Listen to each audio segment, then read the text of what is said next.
City of Richland residents are blessed to have a skilled and dedicated company of firefighters working diligently to keep them safe. Last year, the department responded to, get this, 5,461 calls for service. But responding to those in need is just the glamorous part of the job. You see, firefighters undergo an extensive training schedule to make sure they stay on top of the physical demands of the job and the technological advances in their equipment. It's always changing.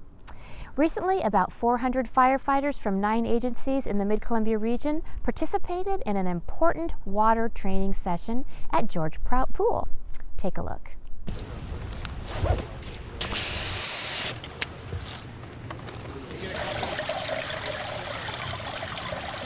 This is your communication device, okay? So this is the one you do the oath on. You're on the line. Step in. It's really exciting for us. I mean, our whole goal is collaboration. We love when people use the facilities that we have, when people use our parks and our facilities, just, you know, to be able to get these guys the training that they need to make sure that they're safe.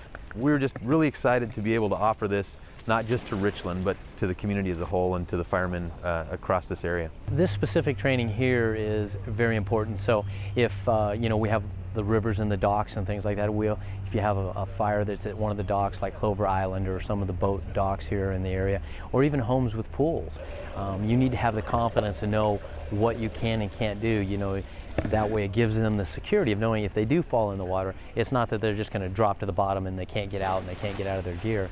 The gear really floats quite well, so we get them out here so that they have that comfortable feeling of, if it did happen, I know what I can do to get out of the situation.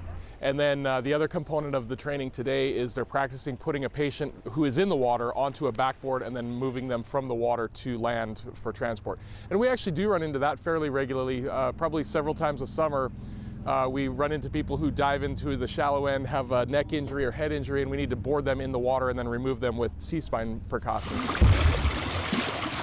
You know, we're practicing water rescue skills today, but this gives crews the opportunity to spend an hour, hour and a half together, you know, establishing working relationships and getting to know one another, and you know, talking about operational capabilities. And that's all really important, because when we're on an emergency scene, there's this trust factor that's built in. We have to have that rapport and that trust already in place. It's too late to build that at the emergency scene.